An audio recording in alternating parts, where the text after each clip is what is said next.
Salam, hörmətli həmkarlar, hörmətli direktor və müavin vəzifəsinə hazırlaşan namizədlər, qarşınızda yenə Vəfa Kamilova.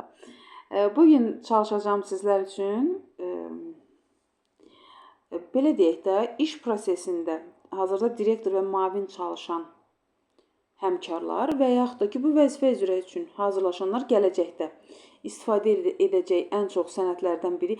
Yəni, iş prosesində, məktəb prosesində daha çox müraciət etdiyimiz sənədlərdən biridir.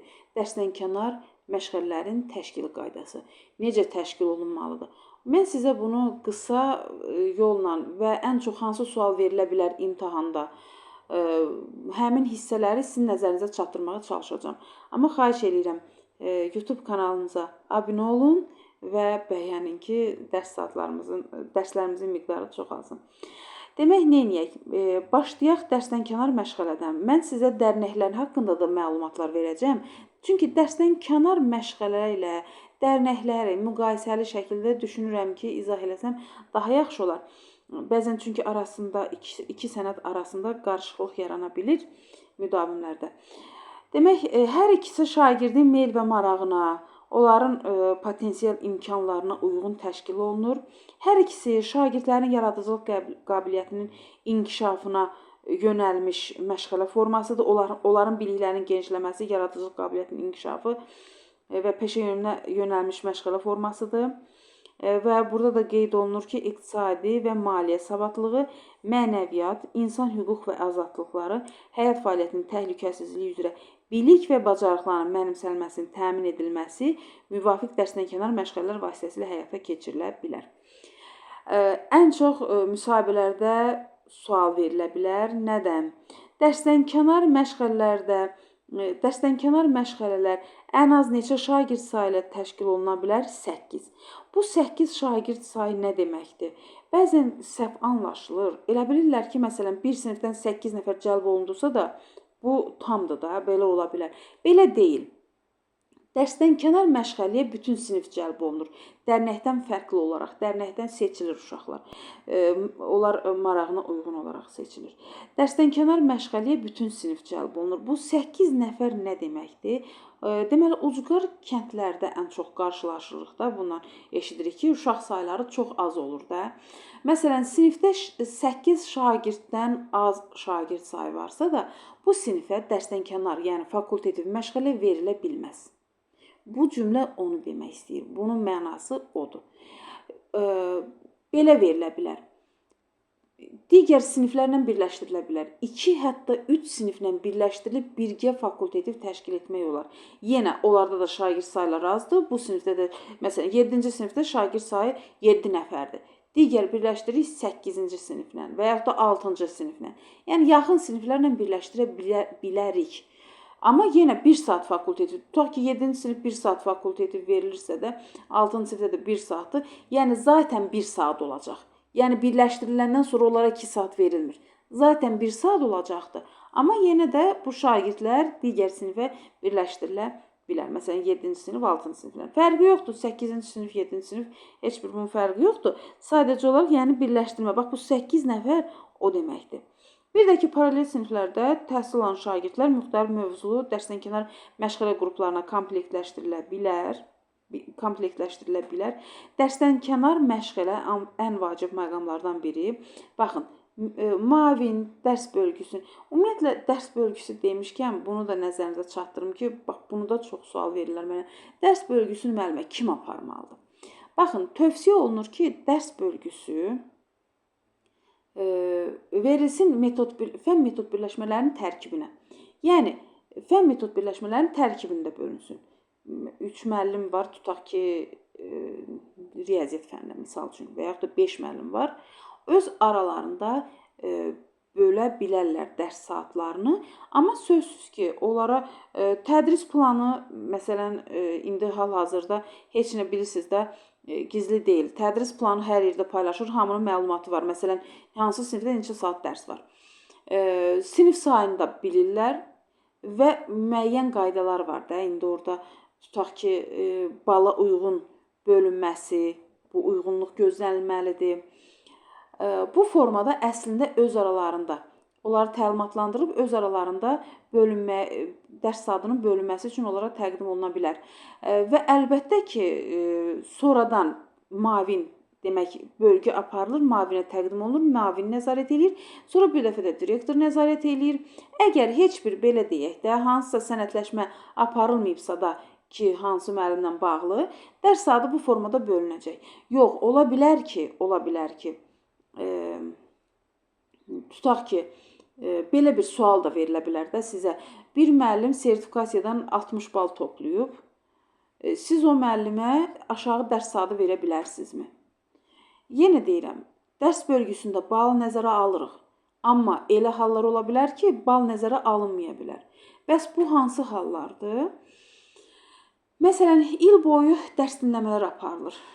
Dərs prosesi qənaətbəxş hesab olunmursa da. Və yaxud da ki, monitorinq aparılıb bir neçə dəfə. Monitorinq nəticələri, təhlili qənaətbəxş hesab olunmursa. Bu iki hal olarsa, müəllimin balından aşağı dərs verilə bilər. Və həmin iki hal mütləq şəkildə pedaqoq şurada müzakirə olunmalıdır. Və qərar qəbul olunmalıdır və əmr kitabında da direktor onu əmrləşdirməlidir. O əmri yazmalıdır.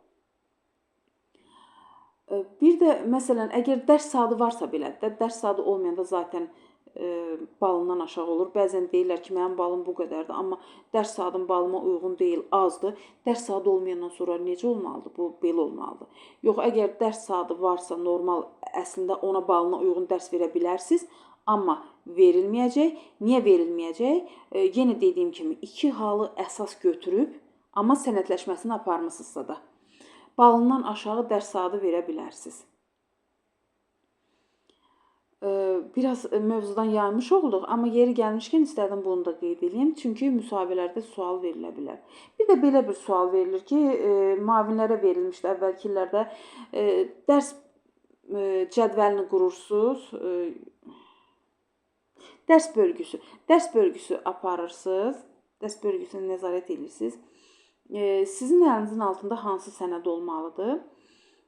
Burada əslində, məsələn, sənəd soruşulursa da, tədris planı bir sənəddir. Tədris planı. Çünki tədris planında dərs və dərsdən kənar məşğələ saatlarının miqdarı göstərilir. Və tədris planını mütləq şəkildə oxumaq lazımdır. Orada qeydlər bölməsi var, mütləq şəkildə oxumaq lazımdır. Yəni, müavin işləyənlər mütləq tədris planı, direktor mütləq tədris planını oxumalıdır. Və yaxud da ki, imtahana gedəcəksiniz, yenə tədris planını oxuyun, oradan suallar olur. Belə, keçək sənədimizə. Bir də onu qeyd edeyim ki, bayaq dedim ki, tövsiyə olunur müəllimlərin özləri dərs bölgüsünü aparsın. Bu, demokratikliyi təmin etmək üçündür. Pedaqoq şuraya çıxarılma demokratikliyi təmin etmək üçündür.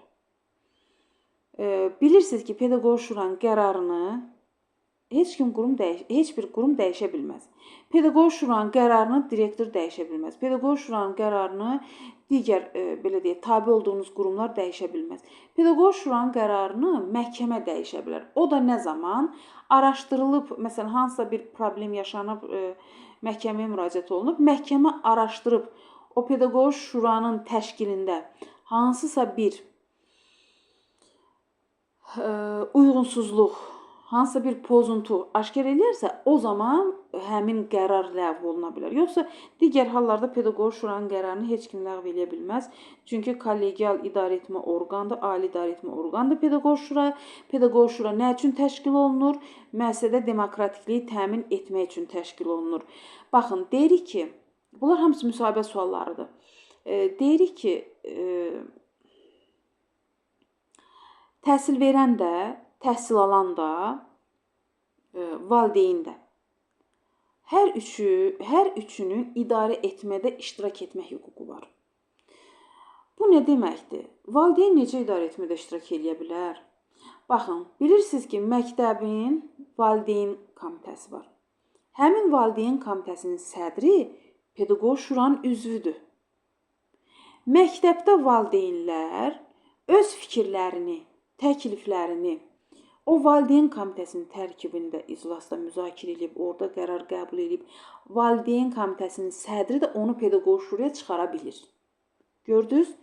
Bu formada, bu ardıcıllıqla, bu formada valideyn idarə etmədə iştirak edə bildi. Pedaqoji şuraya da çıxarılır, müzakirəyə çıxarılır, qərar qəbul olunur.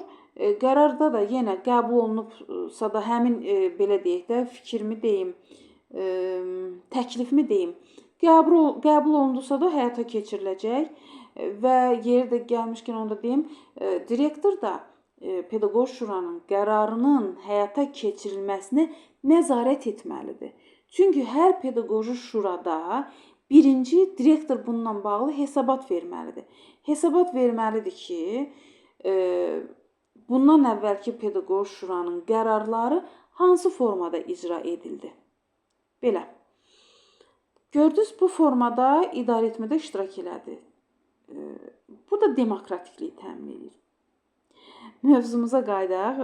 Bu məsələlər də əsas məsələlərdir. Yenə deyirəm, imtahanda düşə bilər, müsahibədə. Bəzən deyirlər ki, test olmayacaq. Oxuduğumuz sənədlər, məsələn də əvvəlki illərdə hazırlaşıb, deyirlər ki, test olmayacaq. O sənədlər bizə lazım deyilmi oxumaq? Xeyr, əksinə də onları oxuyun, həm o sənədləri oxuyun, həm də situativ suallara hazırlaşın. Bilirsiniz necə? Situasiya tipli suallar hardan yaranır? Məktəbdəki prosesdən. Məktəbdəki proses nə ilə tənzimlənir? Qanunvericiliklə. Qanunvericilik bilməyən biri situasiya tipli suala cavab verə bilərmi? Xeyr.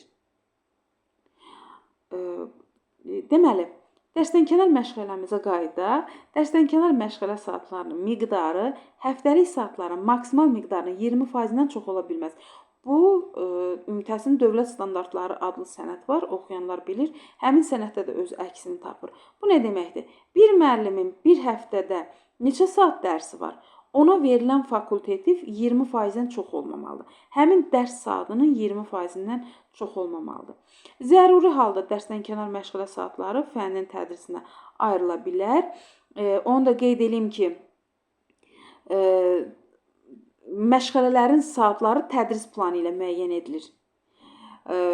Deməli, dərsdənkənar məşğələlərin saatlarının miqdarını biz necə bilirik? Necə bilirik ki, 8-ci sinifdə neçə saatdır, 6-cı sinifdə neçə saatdır dərsdənkənar məşğələ? Yəni, bir sinifə neçə saat fakultativ verilir? Hardan bilirik?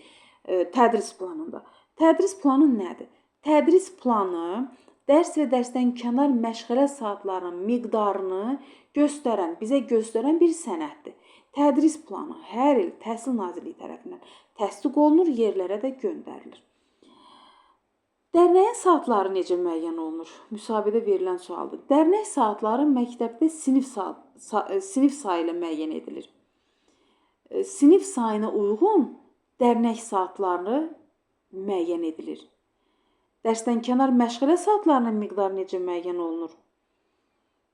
Tədris planı ilə müəyyən olunur. Müsahibə suallarıdır bunlar əvvəlki illərdə. Dərsdənkənar məşğələnin də cədvəli olur.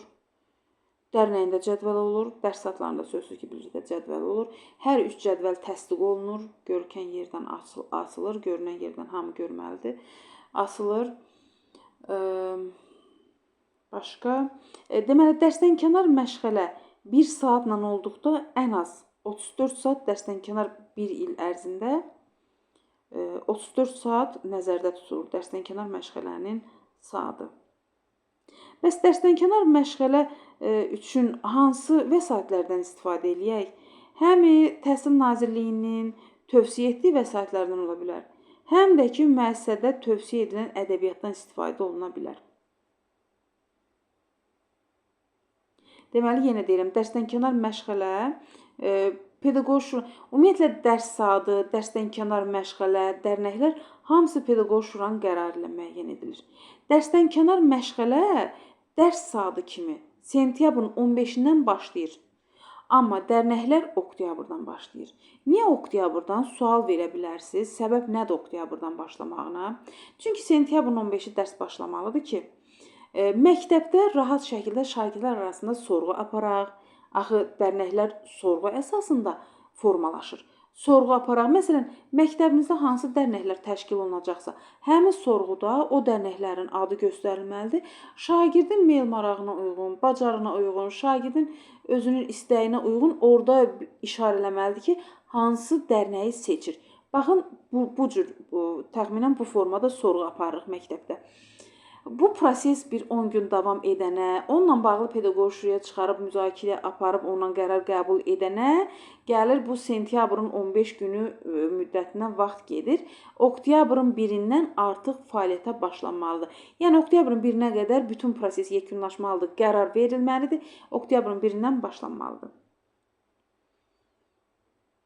Baxın, yenə deyirəm. Dərsdən kənar məşğələlər kimə verilməlidir? O pedaqoji şuranın qərarı ilə müəyyən edilir.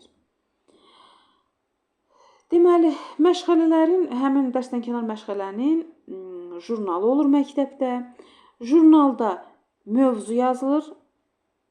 Bir də şagirdin davamiyyəti haqqında məlumat yazılır. Sözsüz ki, şagirdin ad soyadı bu da olmalıdır bu heç.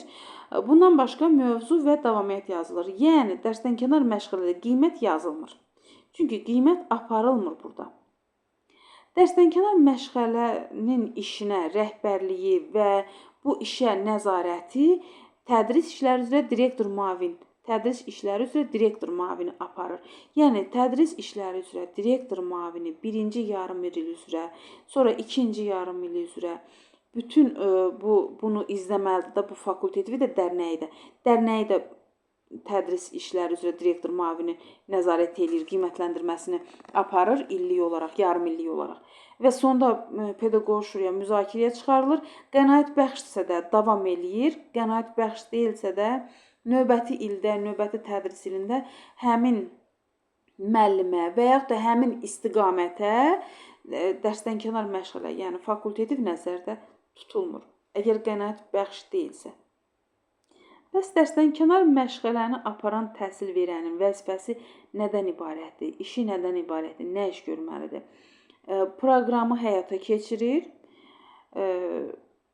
Onların, şagirdlərin potensial imkanları düzgün istiqamətlendirilir. Şagirdlər dərsdənkənar məşğələdə iştirak etdiyi müddətdə, şagirdlərin dərsdənkənar məşğələdə iştirak etdiyi müddətdə davamiyyətinə, sağlamlığına, təhlükəsizliyinə əməl olunmasına, yəni şagirdlər tərəfindən davamiyyətə, sağlamlığa, təhlükəsizliyə əməl olunmasına məsuliyyət daşıyır. Dərsdənkənar məşğələnin jurnalı və digər nəzərdə tutulmuş sənədləşmələri aparır. Bəs qiymətləndirmə meyarları nədir? Dərsdənkənar məşğələni hansı meyarlar əsasında qiymətləndiririk? Və yarım illik və illik qiymətləndiririk. Yarım illik və illik. Bilirsiniz ki, tədris ili 2 yarım ildən ibarətdir. Sentyabrın 15-i, yanvarın 26-sı, fevralın 1-i, iyunun 14-ü.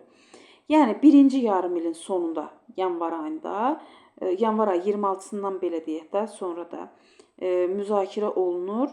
Yəni, fevralın 1-nə qədər belə deyim. Dərsdənkənar məşğələnin fəaliyyəti müzakirə olunur. Nəyin əsasında?